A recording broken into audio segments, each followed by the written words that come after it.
famous, you know what a reveal is, right? A reveal is when you first introduce the product or whatever it is. And so if you can remember, there was a famous or infamous first review or first reveal.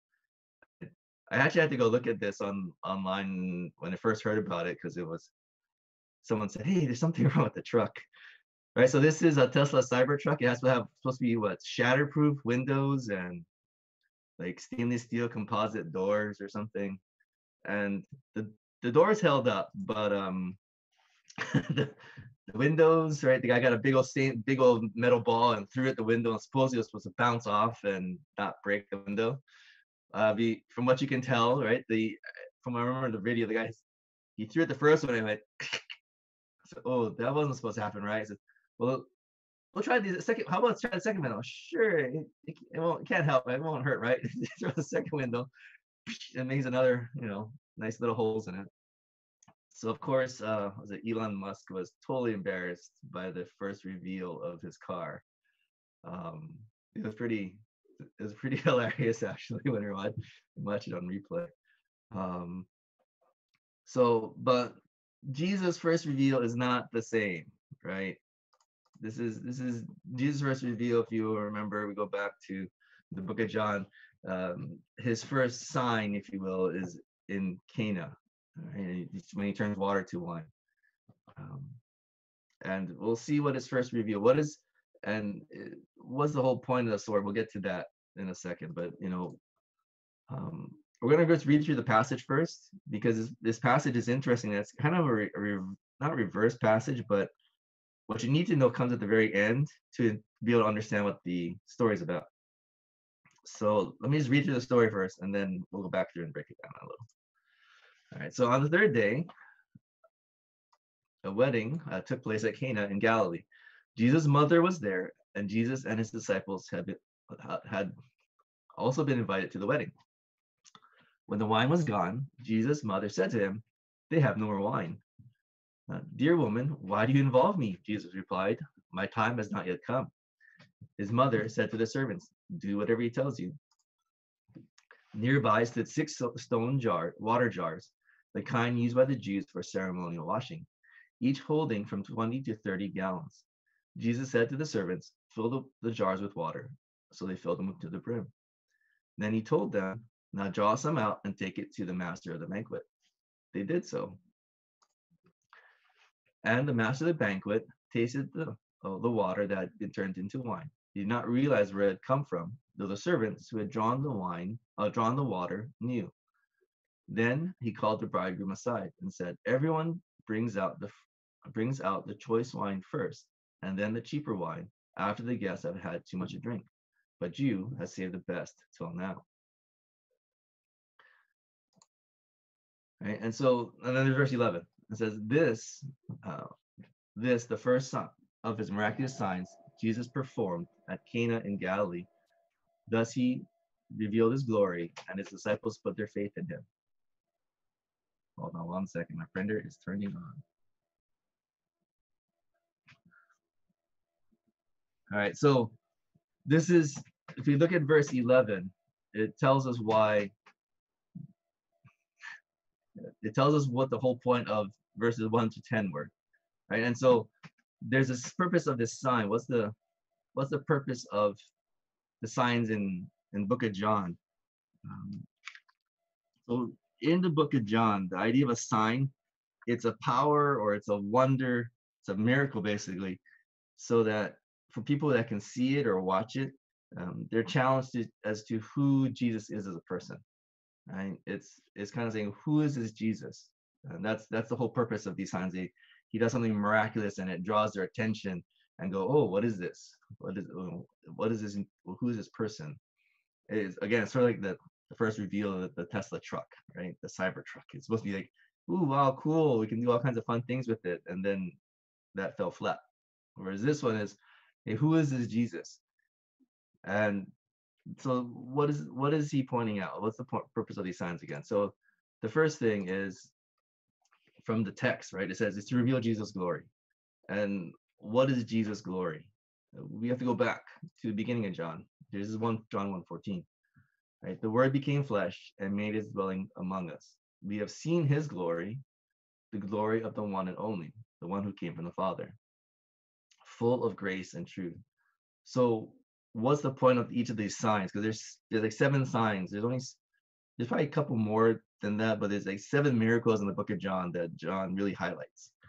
And through those things, we're basically learning who Jesus is and more about him. So one of it is the incarnation of God. He's God in the flesh, right? He's God Emmanuel. He's God with us. He's walking around with them. And so you can almost see each of these signs as ways that the disciples, as they're walking with him, were understanding and experiencing God. Right. And so if we go as we go through the book of John, try to take it from the point of view of the disciples going, oh, who is this man? Right. And so the first thing they start learning is that Jesus is God.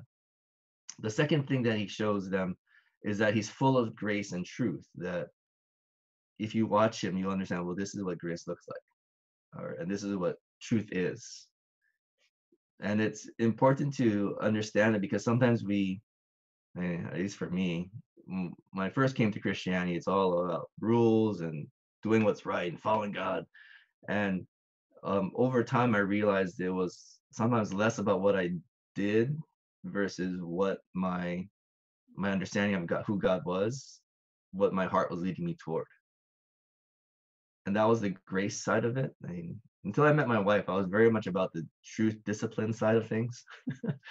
And I didn't understand the idea of grace because my family didn't show grace. We didn't know what grace looked like. We didn't, it was sort of had some grace, but it wasn't a lot. But until you understand God's grace, how you can do so much wrong, going off in the wrong direction, but if your heart is still trying to seek after him, he still accepts you. There's something in there that we have to understand. How much grace does Jesus have? Okay, and so those are things that this whole little periscope, this whole little story is about, is showing both sides of who Jesus is, like that he's God, that he's the deliverer of truth, but also that he's full of grace. And then the other question, or the other thing you can draw from this, is what was the point of Jesus revealing himself? And John's going to make the point throughout this whole gospel. The whole point of Jesus revealing his glory to people, and even to us, is to encourage faith in Jesus. Right? That's, again, we go back to the beginning and at the end. Jesus says to his disciples, right when they start following him, right? He says, if you believe because I saw you under the fig tree, you shall see greater things. And this first sign is one of the next greater things, right?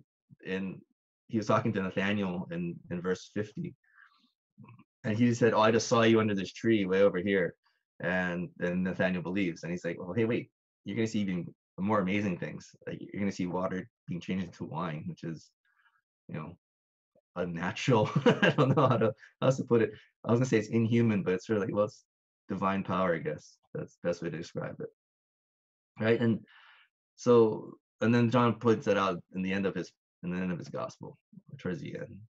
He says, right, verse 20, chapter 20, Jesus did many other miraculous signs in the presence of his disciples. Why did he do that? Well, to increase their faith, right?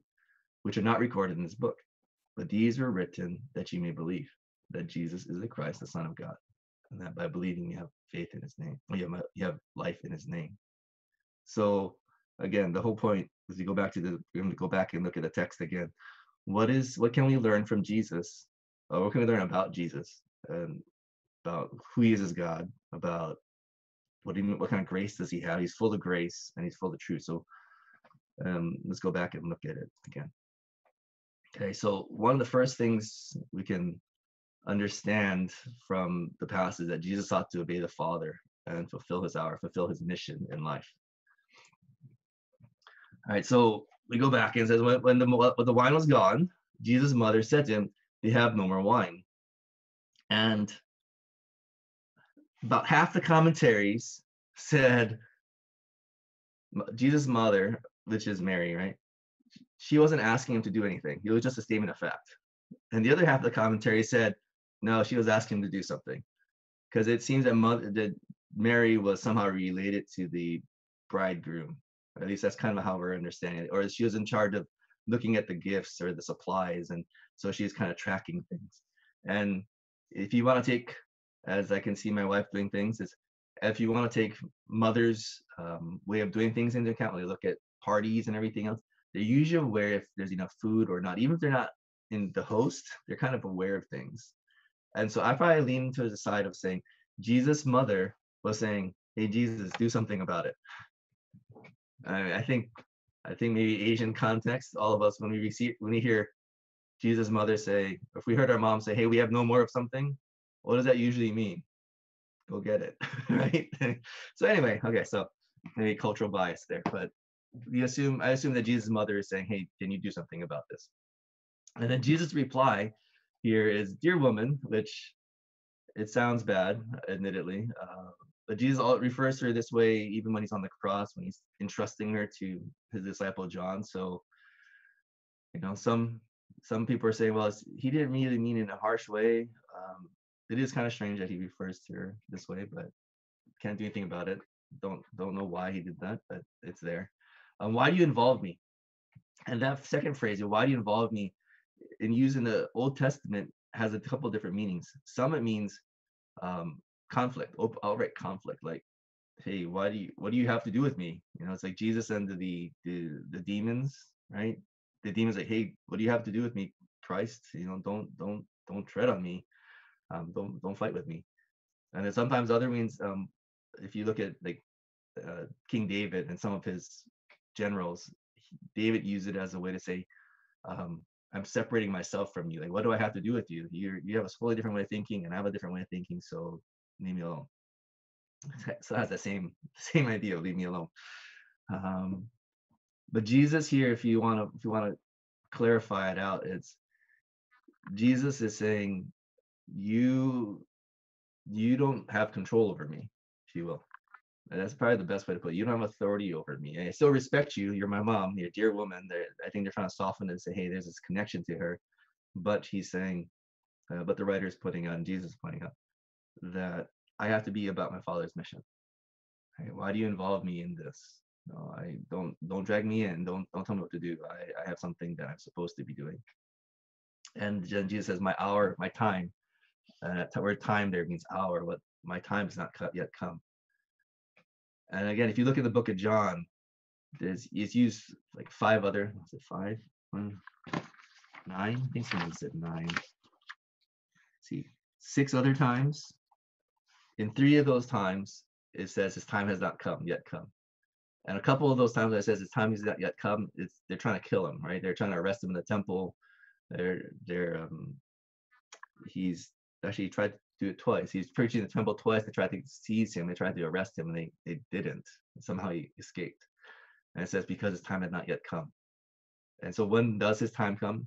His time is, or when his hour comes, is when Jesus goes to the cross, right? That's when he says, my hour is now here. It's in John 14 and 17. And it's the time when he's Last Supper, he's praying for his disciples, and then he's going off to the cross. So Jesus, in a sense, is saying, hey, look, it's not my time yet. It's not my hour to act yet.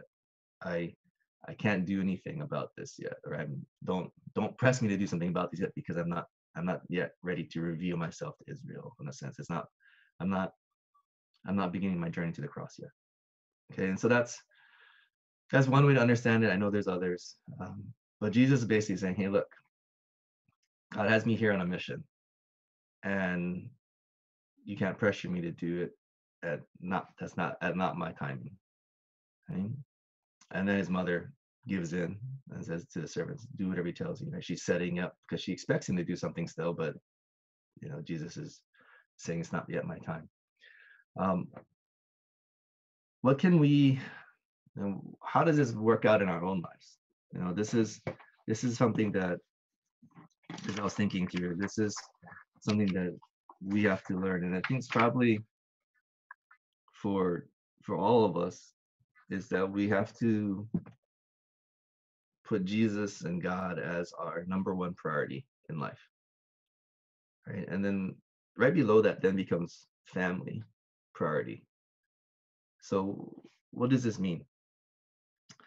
Um, it means that when we look at our families and how we deal with how we relate to our parents, at some point in time, there has to be this separation from our parents in a manner of speaking of not so much like you're throwing the whole relationship away and saying, never mind, I'm not going to interact with you at all.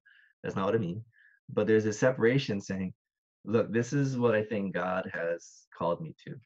This is what I think God has said I need to be doing. And if that's not quite where your parents want you to be, then you have to decide, right? It's either your parents or God's way or your parents' way. And you have to weigh those things out. And then it depends I guess it depends on how much you trust God and how much you think He has your future going in the right direction. But at some point, you're going to have to come to that and say, okay, what does it mean for me to obey God? And you have to separate yourself from your parents and say, okay, this is where I need to go. Because God has created each one of us for a certain mission, right? Each one of us has our thing that we're supposed to be doing in this life. And it's up to us to say, okay, am I following God or am I following somebody else? Am I following something else? Okay. So what else can we learn from this parable? Is this, right?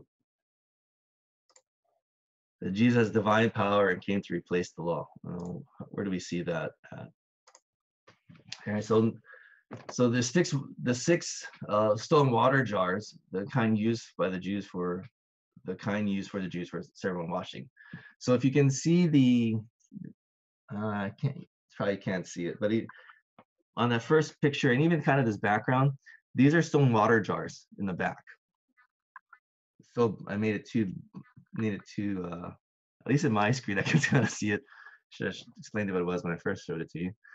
But these are the stone water jars, and it looks like they're about 2-3 feet high, and I guess they hold 20-30 gallons. So in this story, when Jesus has filled the water jars, it happens instantaneously.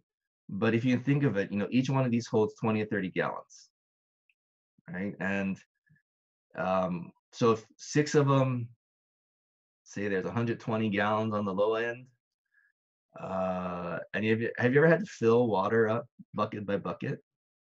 I've had to unload water from boats with a 5-gallon bucket, and that takes a while. So you figure these guys have to fill these water jars. We're assuming they're all empty. 120 gallons of water. It might take a while, depending on how many servants there are and how far the well is and how long it takes you to drop the bucket down and bring it back up, and how big the jars are they're using to transport. So there's some time involved there. And so they filled up to the brim, meaning that there's no other space in the jar. And they take it out, or Jesus tells them, hey, fill to the brim, take it out and give it to the banquet master. So the banquet master is kind of the head waiter. And it's been turned into wine. We're not told, John doesn't tell us when it turns to wine. He just, is it when they fill the water in, was it filled to the brim, or when they scooped it out, or when they actually gave it to the banquet master? When does it happen? John doesn't seem to care exactly when the miracle happened. He's more focused on that the miracle happened, the actuality of the miracle, right? That actually has been turned into wine. So what does that showing us about Jesus, right? One, that he has divine power. I don't know how to put it. He's God. He can do whatever he wants. He can do the impossible. And so he turned water to wine. And that if we want to look at more of a symbolically, and we don't want to, I was reading through my commentaries, and there's this whole concern about we can read through this very symbolically and go, wow, Jesus is going to replace water with wine. He's replacing the whole Old Testament with himself. And they're getting into some pretty interesting ones. That was the most accepted one. There's multiple other ones. But it's, as we can see from this, as we'll see in the next part of this chapter, end half of chapter of John 2, that Jesus came to replace the law. And again, this is showing who Jesus is, right? The truth of him and also his grace. So the truth of it is that Jesus has divine power. And not only does he have divine power, he's also coming, as we can see here, to replace the old stuff, right? He's changing, he's reusing these Jewish ceremonial jars, and they were not supposed to be used for anything else, right? They're just used to hold water to wash your hands or to wash your feet, right? That's all they were supposed to be used for.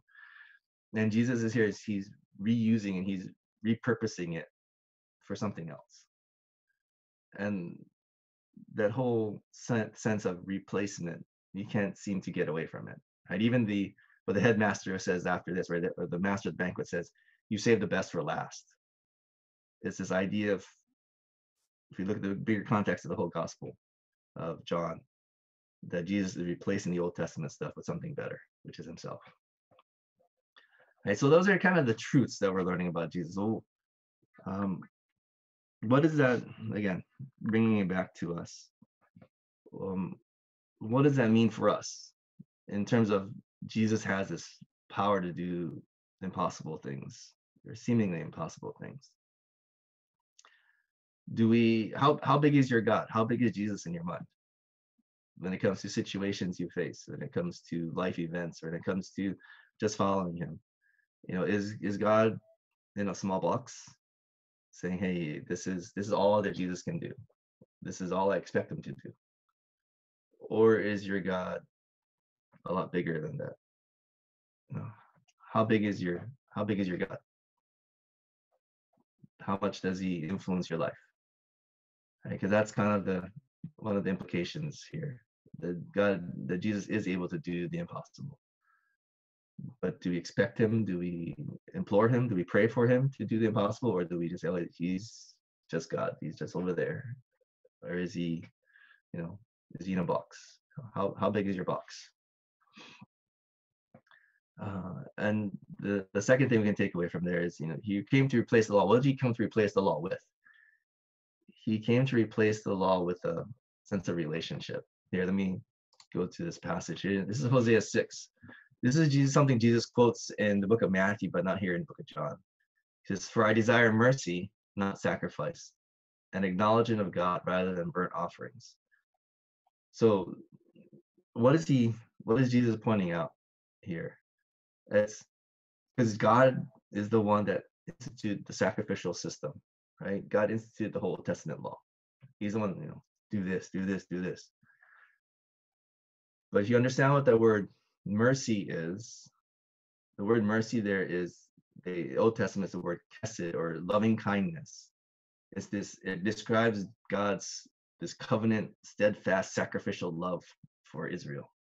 So that no matter how much Israel turns against God, no matter how much they disobey him, God is still in this covenant relationship with them, chasing them down and saying, hey, look, I love you so much that I'm not letting you go.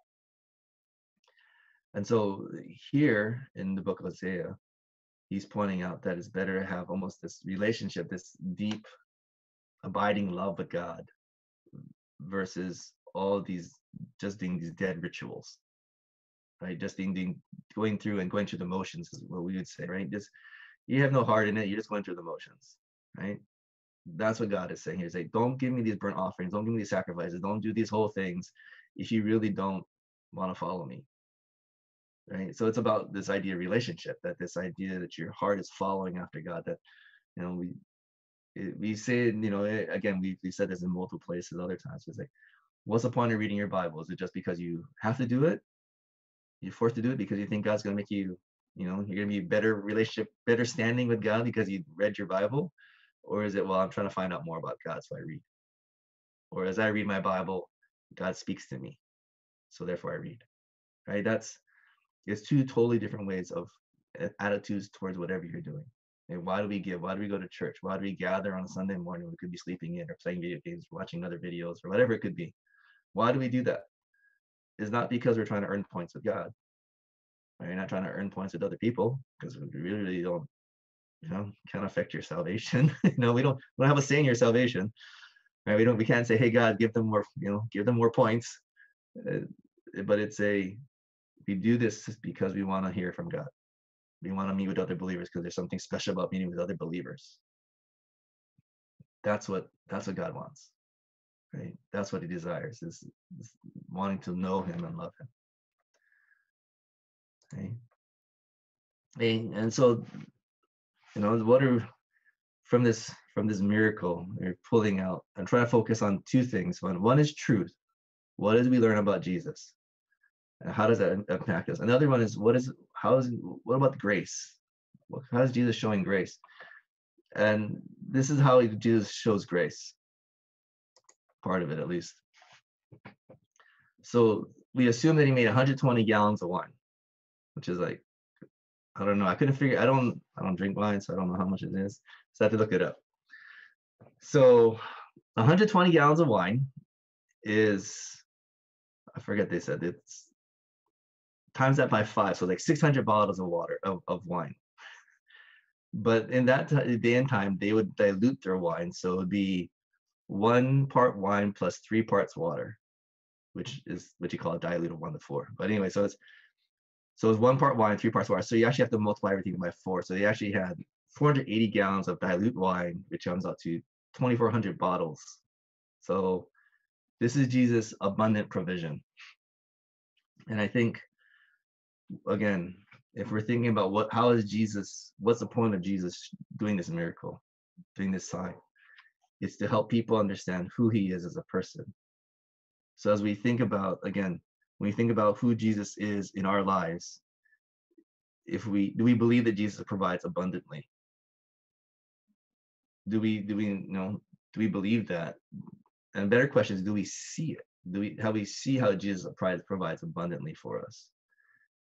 That, if you go back to that Hosea passage, right? Acknowledgement of God rather than burnt offerings. This idea of acknowledging that God is doing amazing things, that God is doing something, not just, okay, let me burn my offering and that's it.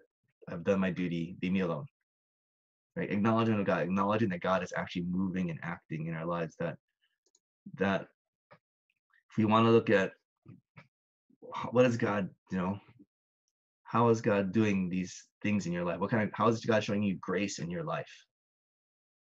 Right? That we look at it and go, how has he provided for us? Is it above and beyond what I believe I need? I mean, I don't think we ever have our wants, all of our wants fulfilled. I don't think God's there to give us all our wants. I still want more fishing poles. I want more fishing time. Doesn't never have enough of that. But in terms of what you need, does God provide that? Does God provide an abundance of over and beyond what you need? Right? That's something that we have to think through. We acknowledge that God is providing above what we need, or that even I think I said, I don't remember if I said it last time, but it's we're very much blessed in our worship time together to have like Paul and Grace and even my wife playing music for us, because I know for some other ones they don't have that opportunity. They're listening to YouTube music, and even if they don't have YouTube music, sometimes they don't have music at all. There's just message because they don't have musicians or even the opportunity to do it. So this for me is how does God provide abundantly? That's as much as we take Zoom and take all of our musicians for granted at times, God provides for our needs, the things that we need. It doesn't always meet all the wants, but God provides for our needs. Are we looking at that in our lives and going, wow, yeah, you're right? Because if you look at this whole story again, and this is the interesting thing about maybe this gospel. If you read it over and over again, you get new insights every single time you read it. I was going crazy last night because I kept reading through and going, oh, I could do this, I could say this. There's so many other things you could say, but if we're trying to stick more to the text, it's like, okay, I can't take some of those more devotional thoughts to add in, because it's not it goes too far. It goes beyond what the text says. But if we're really looking trying to stay closer to the text, Jesus here is using things that he was dedicated to, for the Jewish way of doing things, for the ceremonial cleaning, and he's willing to defile it for a period of time. Right? He was going to make it ceremonially unclean because it's only supposed to be used for water, and he was willing to, if you'll break religious convention, so that his seemed like a relative of the family, or this whomever the bridegroom is, so that they could have a party. Right? Their wedding was supposed to last 7 days, and here they're running out of wine on whichever day it is. And Jesus is willing to break convention for us. Right? How are you seeing Jesus being gracious in your life? How are you seeing that? How are you seeing Jesus being gracious to you? No. Again, when I got married, or before I got married, God made it very clear that my wife was his grace to me, that he was showing his grace through my wife. How do you know, how has God been gracious to you? Your parents, where you work, where you live, your friends, teachers you have, maybe, the ability to keep going to class. How has God been gracious to you? Why is that important? Why? Because the point of John's gospel, at least he's reiterating it, is that Jesus wants to show us his glory. Jesus wants to show us who he is as God, that he's gracious, he's full of grace, he's full of truth, that we might believe in him. Right? That our faith will continuously grow and be strengthened in him. So as you look around and see what God is doing, be aware, wow, God's showing me his truth here. I'm learning more about Jesus here. I'm seeing his grace here. In fact, a good way to practice this would be go and talk to your moms and say all the things you appreciate about them, or that you love about them, because it's one of God's grace, right? Our parents. And Mother's Day. It's not a Mother's Day message, but it's Mother's Day, and you need to go tell your moms, hey, Mom, I'm thank you for you, even if they're not believers, because God still allowed you to be born by them, and you survived until now. Go and tell your moms, hey, Mom, I just thank God for you being in my life because of this, and this. Right? Because all these things are pointing back to who Jesus is as a person. He's full of truth and he's full of grace. Let me pray for us. Lord God, we thank you for being our God, for breaking religious convention, or breaking us out of just a rote relationship with you, of just going through the motions, but really seeking to have a deeper relationship with us.